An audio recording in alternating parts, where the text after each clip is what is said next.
The Cumberland Gap has always been a place of transition, a natural passage through the Appalachian Mountains where countless generations have crossed between worlds. But some say another kind of crossing happens here, one that exists between life and death.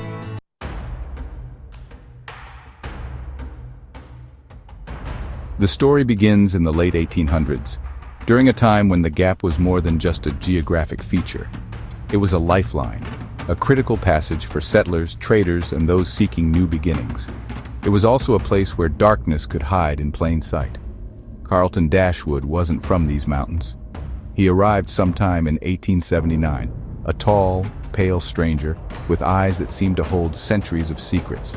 He claimed to be a traveling merchant, but the local people of the small mountain towns noticed something different about him. His skin was impossibly smooth for a man who claimed to travel so much, and he only ever seemed to conduct business after sunset. The first disappearances were subtle: a farmhand who didn't return home one night, a traveler last seen near the Gap's rocky passages. Local authorities attributed these to the dangers of mountain life, wild animals, treacherous terrain, the occasional violent drifter. But Martha Hensley knew better. Her son Thomas had vanished on a cold autumn night while hunting near the Gap, and she remembered the strange pale man who had asked her about local hunting grounds just days before. The local doctor noted Thomas's body when it was finally found, peculiar because there was hardly any blood left in him, despite no visible wounds. Local Cherokee and settler folklore had long spoken of blood-drinking spirits. The Cherokee told stories of the Anyamihira, shape-shifting beings that could drain life force, while European settlers brought their own vampire legends. In the Cumberland Gap, these traditions merged into something uniquely Appalachian, a supernatural entity that was part folklore, part survival story. Carlton Dashwood moved like a shadow through the mountain communities. He was charming when he needed to be, purchasing supplies, asking seemingly innocent questions. But those who looked closely noticed he never ate in public, never seemed to age, and always wore long coats that covered most of his body. The mountain people weren't helpless. They had their own protections: iron horseshoes above doorways, specific herbs hung in windows, rituals passed down through generations. But Dashwood was patient, calculating. He understood these mountain communities better than they realized. By 1885, 7 people had vanished. The pattern was always the same: travelers or isolated individuals, people whose absence might not be immediately noticed.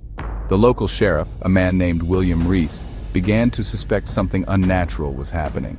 What made the Cumberland Gap Vampire different from European vampire legends was his connection to the landscape. He wasn't just a predator, he was almost a part of the mountains themselves. Some locals believed he had been drawn to this place by something older and darker than human understanding.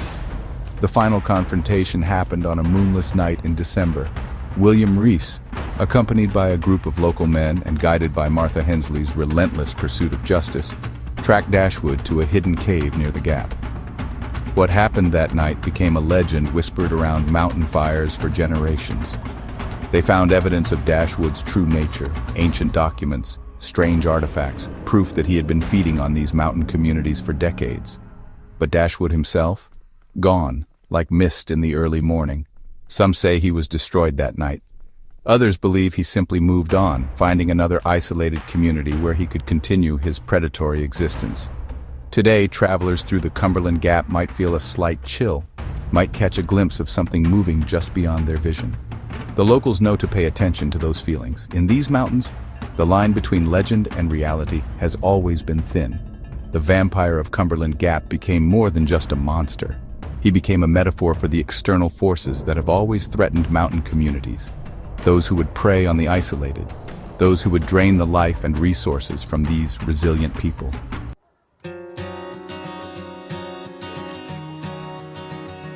Appalachian vampire narratives are far more than simple ghost stories. They're complex cultural documents that reveal profound truths about human survival, perception, and community resilience.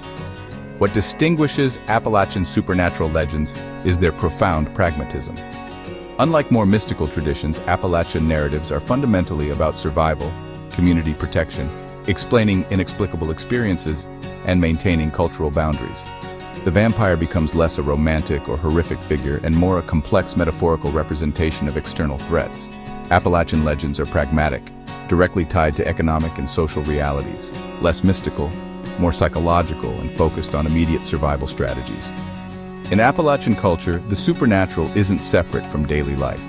Unlike more compartmentalized cultural approaches, these legends represent practical warning systems, collective memory repositories, metaphorical language for discussing difficult experiences, and sophisticated cultural communication networks.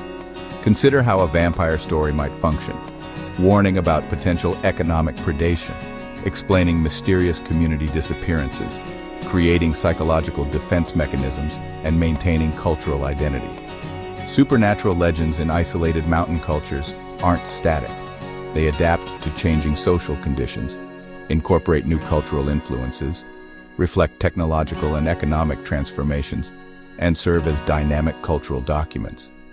In Appalachia, vampire narratives have evolved from purely supernatural stories to complex metaphorical representations of economic and social challenges.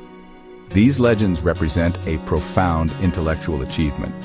They are sophisticated narrative technologies, complex psychological coping mechanisms, nuanced historical documentation, and resistance narratives against external marginalization. The beauty of these supernatural traditions lies in their ability to communicate complex human experiences through metaphorical language, transforming fear into understanding and vulnerability into collective strength.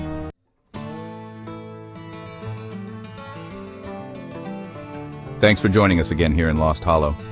Click like and subscribe for more dark tales from Appalachia, and we'll leave the porch light on for you, just in case.